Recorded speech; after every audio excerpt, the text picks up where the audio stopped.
Écoutez les 4 propositions. Choisissez celle qui correspond à l'image. A, J'ai besoin de m'asseoir. B, Il y a trop de monde. C, C'est un beau monument. D. Mon manteau est trop chaud.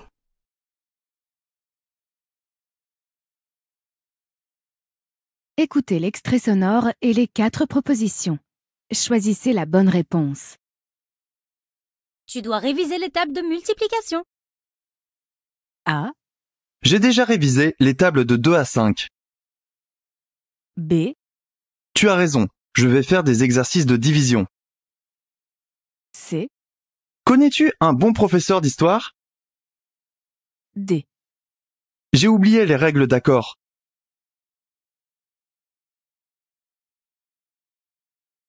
Écoutez l'extrait sonore et les 4 propositions. Choisissez la bonne réponse. Le bureau est ouvert cet après-midi.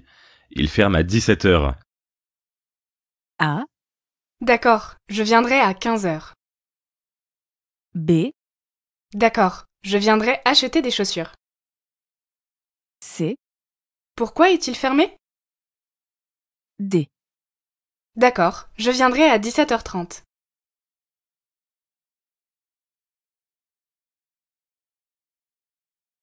Écoutez l'extrait sonore et les 4 propositions. Choisissez la bonne réponse. J'attends que le livreur m'appelle. A, Il doit venir réparer ta télévision? B, Il t'a déposé un colis. C, Je vais vérifier ta boîte aux lettres. D. Il doit appeler vers quelle heure?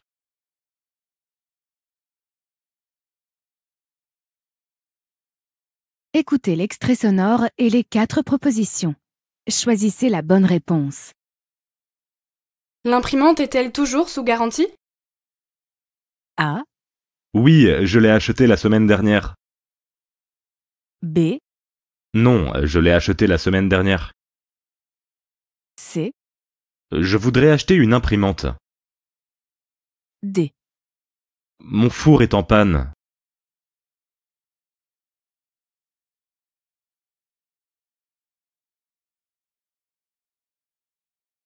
Écoutez le document sonore et la question. Choisissez la bonne réponse.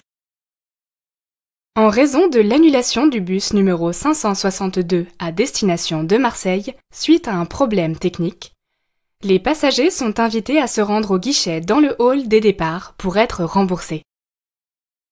Qu'annonce ce message?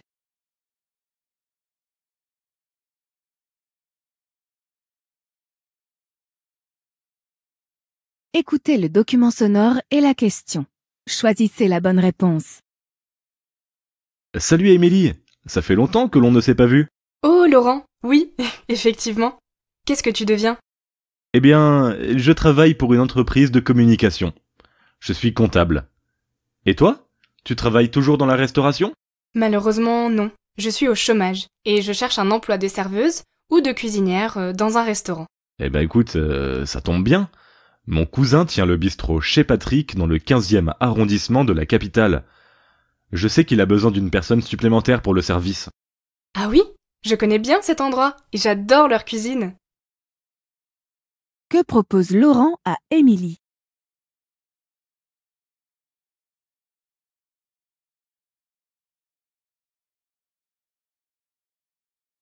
Écoutez le document sonore et la question. Choisissez la bonne réponse. Coucou Caroline, entre, vas-y. Bonjour Louise, je suis tellement contente de te voir. Moi aussi, on va passer une bonne soirée toutes les deux sur le canapé devant un bon film. Tiens Louise, je t'ai ramené ta robe noire à paillettes que tu m'avais prêtée le week-end dernier pour que j'aille à l'exposition du peintre Rodolphe Vanderbilt. Oh super, merci. Je rêve ou bien il y a un trou de cigarette là? Oh mais oui! Quelle horreur! Et en plus je ne fume même pas! Que montre Louise à Caroline?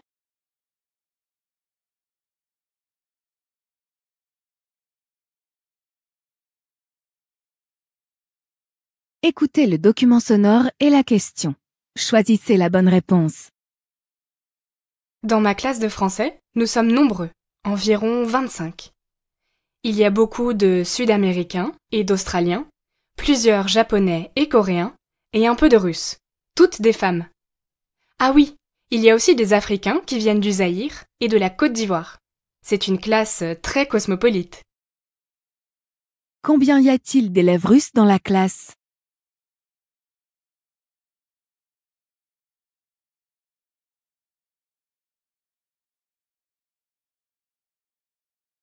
Écoutez le document sonore et la question.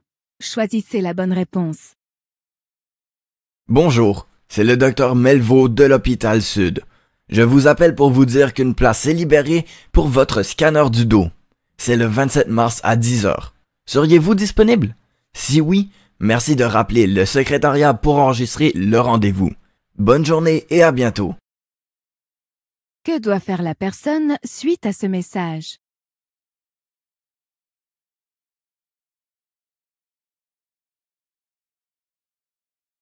Écoutez le document sonore et la question. Choisissez la bonne réponse. Notre thème ce matin, c'est le bonheur. Une question pour notre premier invité. Bonjour, comment faites-vous pour être heureux? Je pense que c'est très difficile d'être heureux. Pour moi, c'est le travail avant tout qui me rend heureux. Bien sûr, ma famille compte beaucoup pour moi, mais j'ai besoin d'avoir une activité à moi. J'aime partager des moments privilégiés comme les repas, les voyages et les fêtes de famille. Même dans les petites choses, j'essaie de chercher la partie positive. Quelle est la priorité de la personne?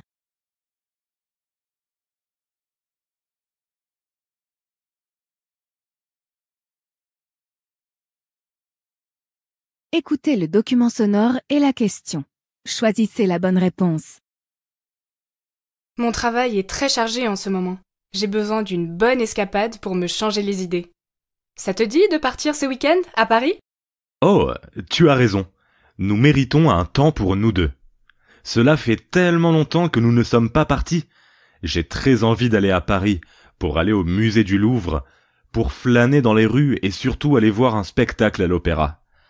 Je réserve le train et l'opéra tout de suite. Pour quelle raison la personne accepte-t-elle d'aller à Paris?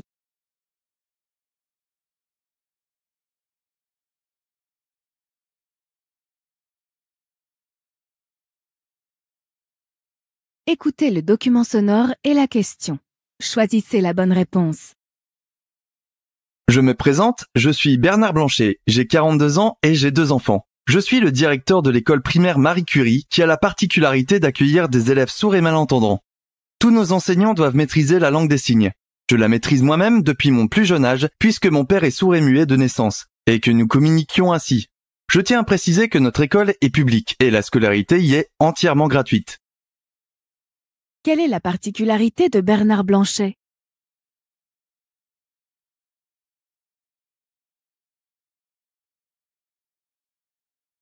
Écoutez le document sonore et la question. Choisissez la bonne réponse. Aujourd'hui, c'est le salon du livre dans ma ville. Je suis impatiente. Je vais pouvoir rencontrer Jonas Baker, mon écrivain favori, et lui demander de me dédicacer son dernier roman, Un dernier avion pour New York. Je l'ai lu d'une traite. C'est une histoire assez romantique, avec du suspense et de l'action, qui se passe entre l'île et New York. Je finis de me faire une beauté et j'y vais. Que va faire Audrey?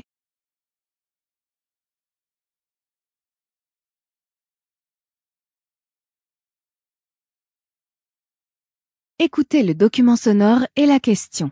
Choisissez la bonne réponse. Chez la célèbre marque de textile Modanou, on s'investit pour un meilleur recyclage dans l'univers de la mode. En magasin, l'enseigne a installé des bornes pour recycler les vêtements. Qu'est-ce qu'on peut ramener? Modanou récupère les vêtements de toute marque et quel que soit leur état d'usure, à l'exception des sous-vêtements. On gagne quoi? Pour un don de vêtements, composé d'un ou plusieurs articles, on reçoit un coupon de 5 € de réduction pour l'achat d'un jean en boutique. Les coupons ne sont pas cumulables entre eux. L'enseigne Modanou propose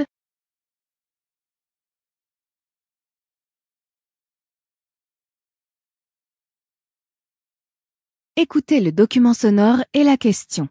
Choisissez la bonne réponse. Allô, bonjour. Je vous appelle au sujet des cours de football pour ma fille. Elle a 10 ans et aimerait bien commencer cette année. Bonjour, nous avons des équipes féminines dans notre club. Malheureusement, nous ne pouvons pas encore ouvrir un cours pour cette tranche d'âge car nous n'avons pas assez d'inscriptions. Il manque 5 jeunes. Je peux vous mettre sur la liste si vous le souhaitez. Vous pouvez en parler aux amis de votre fille, ça pourrait aider. Pourquoi le père ne peut-il pas inscrire sa fille au cours de foot?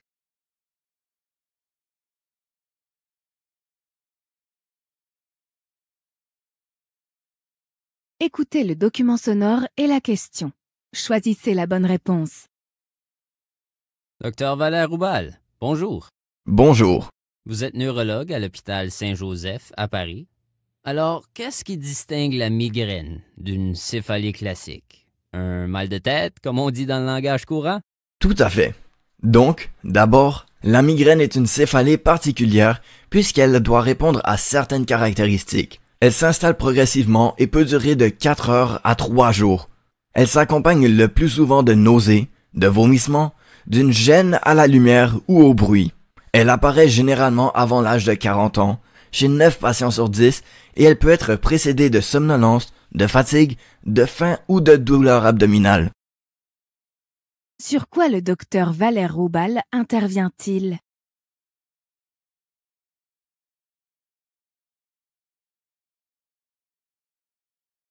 Écoutez le document sonore et la question. Choisissez la bonne réponse. Notre expert aujourd'hui est Monsieur Jacquin de l'Institut aérospatial des Hauts-de-France. Bonjour Monsieur Jacquin. Bonjour, merci de m'accueillir sur votre plateau. Dites-nous Monsieur Jacquin, quelle est votre opinion sur la conquête de l'espace, une bataille qui fait rage entre deux des hommes les plus riches du monde? Il me semble que votre avis est plutôt tranché.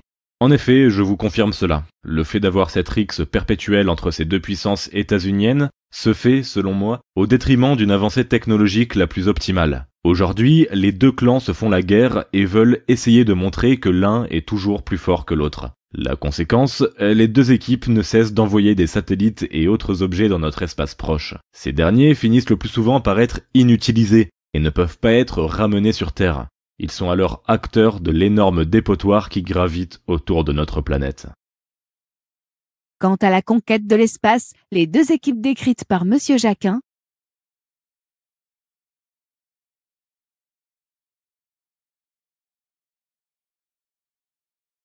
Écoutez le document sonore et la question. Choisissez la bonne réponse. Allô, ici Bernard de l'entreprise Mobile Facile. Quel est votre identifiant?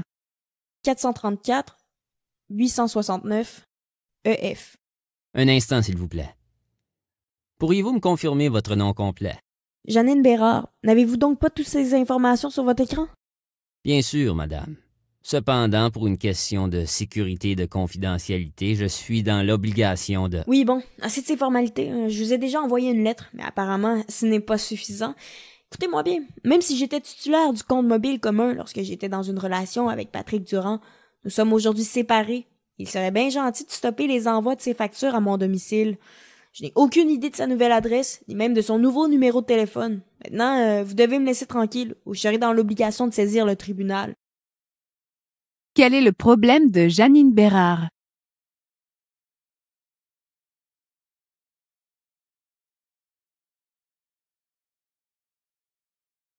Écoutez le document sonore et la question. Choisissez la bonne réponse. Pouvez-vous nous dire quel est le rapport des Français à la télévision? Est-elle en danger face à Internet? Comme dans la plupart des pays occidentaux, le petit écran a une place privilégiée. Je dirais en plus que la télévision nous offre un passe-temps agréable, voire une détente après une longue journée de stress. Et dans un pays mondialisé, il est certain que la télévision a un rôle de décompresseur. Mais on remarque aussi qu'Internet rattrape à vitesse grand V la télévision. Dans quelques années, la télévision aura perdu de son prestige, je pense. Quelle est la place de la télévision dans les foyers français?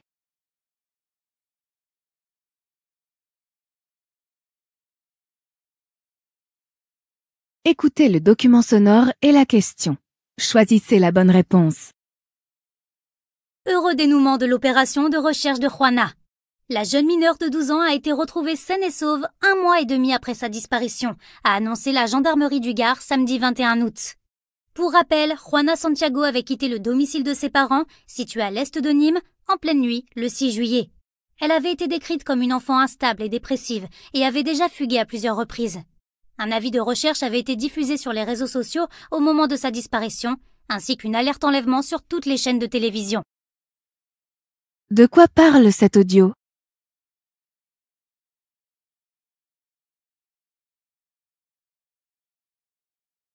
Écoutez le document sonore et la question.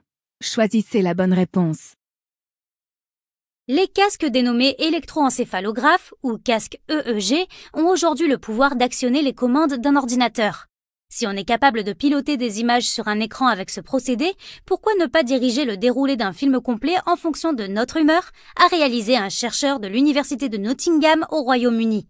Intitulé The Moment, le premier court-métrage au monde contrôlé par la pensée propose à ses spectateurs de choisir l'évolution des scènes qui s'affichent à l'écran. Le film dure 27 minutes, son histoire raconte un futur presque probable quand tous les cerveaux des êtres humains seront interconnectés ensemble. Lors de la diffusion de l'œuvre, l'influx nerveux des spectateurs, équipés chacun d'un casque EEG, est analysé par ordinateur. Selon les activités émotionnelles qui seront mesurées, certaines scènes, musiques ou effets spéciaux vont se transformer. À chaque changement d'humeur, la machine modifie l'histoire, le rythme des scènes ou le style de la musique, soit plus de 101 000 milliards de combinaisons possibles. Pour l'instant, cette interaction est destinée à une seule personne. Quelle est la particularité du film présenté?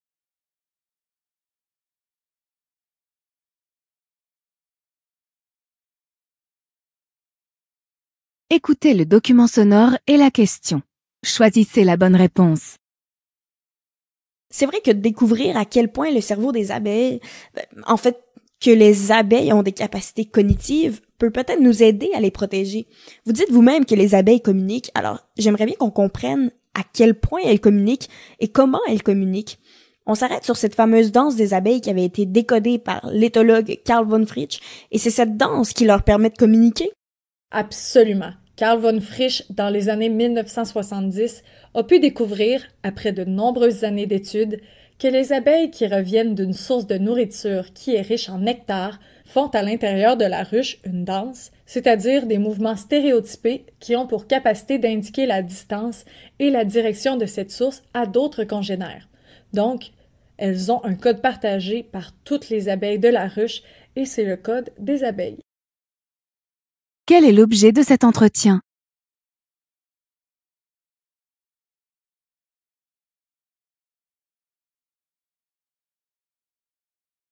Écoutez le document sonore et la question. Choisissez la bonne réponse. Le 7 août 1914, les femmes sont appelées par le chef du gouvernement. L'objectif est de travailler pour remplacer les hommes mobilisés.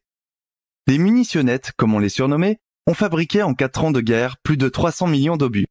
Cela signifie une entrée des femmes dans un secteur considéré jusque-là comme très masculin, les industries chimiques et les industries métallurgiques.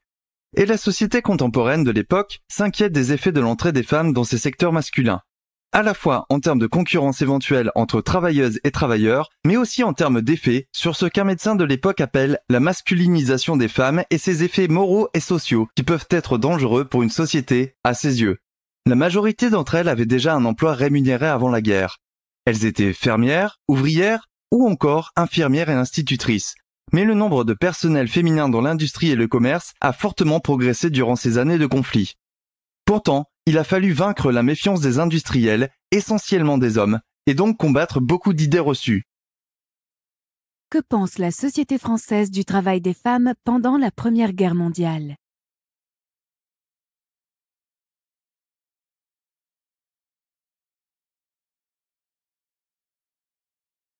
Écoutez le document sonore et la question. Choisissez la bonne réponse. Les clients se précipitent chez le coiffeur pour anticiper une possible deuxième grève, et surtout pour ne pas revivre un cauchemar capillaire. Je m'étais fait avoir comme tout le monde pendant la première grève. C'était l'horreur. Se réveiller le matin et se regarder avec des cheveux blancs? Plus jamais. Confie une cliente d'un salon de coiffure d'Antony en région parisienne. Les coiffeurs avaient décidé de fermer leur salon en signe de protestation suite à une nouvelle taxe professionnelle décidée par le gouvernement au mois de mars. Les gens ont peur de se retrouver dans la situation du mois de mars dernier où on a été fermé pendant 2 mois. Donc forcément, dès qu'il y a des annonces aux informations, il y a un boom de réservations en urgence, explique Brigitte Chamard, gérante d'un salon de coiffure. Dans cet audio, on nous informe.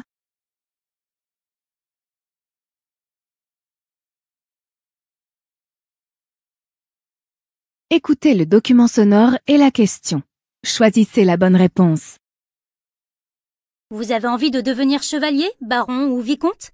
N'importe qui peut avoir cet honneur à présent et s'acheter un titre de noblesse. C'est Paul Legendre qui en a eu l'idée, en fondant la confrérie des mousquetaires.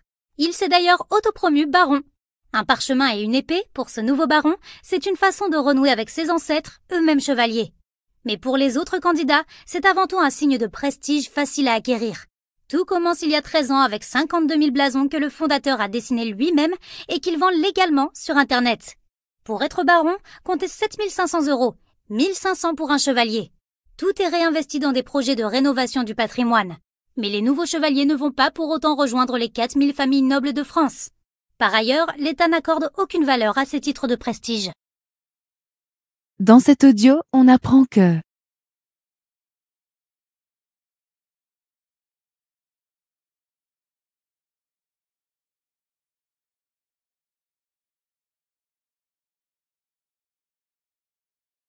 écoutez le document sonore et la question. Choisissez la bonne réponse. Découvrez la gamme de produits artisanaux de notre épicerie alsacienne, la Compagnie du Pain d'Épices, à Strasbourg. La Compagnie du Pain d'Épices vous propose une sélection de saveurs et de douceurs sucrées, afin de ravir tous les gourmands. Notre épicerie fine de Strasbourg vous propose le meilleur du savoir-faire français en matière d'épicerie sucrée. Nous sélectionnons les produits et les artisans qui savent mettre en avant le goût et la qualité des matières premières afin de vous garantir des mets de grande qualité. Nous vous invitons également à découvrir nos produits d'épicerie salée ainsi que notre cave et notre sélection de condiments. Dans cette épicerie alsacienne,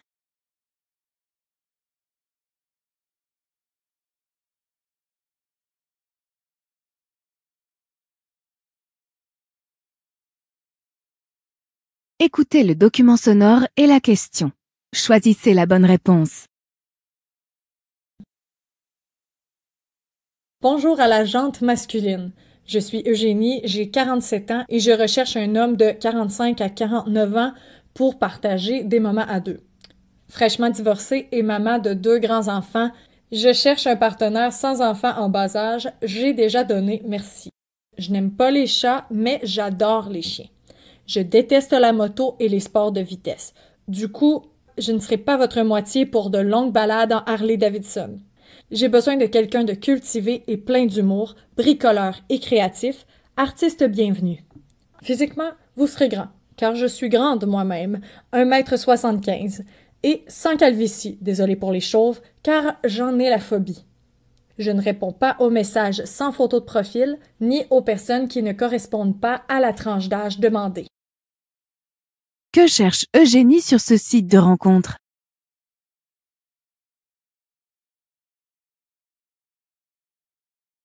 Écoutez le document sonore et la question. Choisissez la bonne réponse. Des recherches récentes en psychologie sociale montrent que les humains peuvent s'identifier aux autres animaux. Tout d'abord, les gens peuvent ressentir de la solidarité envers les animaux, c'est-à-dire avoir un lien psychologique avec les autres animaux et un engagement envers ceux-ci. Deuxièmement, les humains peuvent s'identifier aux animaux en reconnaissant que tous les animaux, y compris les humains, ont beaucoup en commun. C'est ce qu'on appelle la similarité humain-animal. Dans le cadre de nos études, nous avons constaté que plus les gens voient des similarités entre humains et animaux, plus ils sont susceptibles d'affirmer que les animaux possèdent des caractéristiques qui sont généralement perçues comme typiquement humaines, comme la rationalité, la civilité et une capacité de raisonnement complexe. Étant donné que les gens qui voient les animaux comme semblables aux humains ont davantage tendance à penser qu'ils méritent qu'on se soucie d'eux, cette similarité humain-animal prédit des considérations morales accrues envers les animaux que nous mangeons et un plus grand soutien pour la défense des droits des animaux en captivité. Dans l'ensemble, ces découvertes confirment que l'humain peut s'identifier à d'autres animaux de différentes manières, et que ces formes d'identification ont des répercussions distinctes, non seulement sur les relations humains-animaux, mais aussi sur celles avec nos semblables. Que permet un regard de solidarité des humains sur les animaux?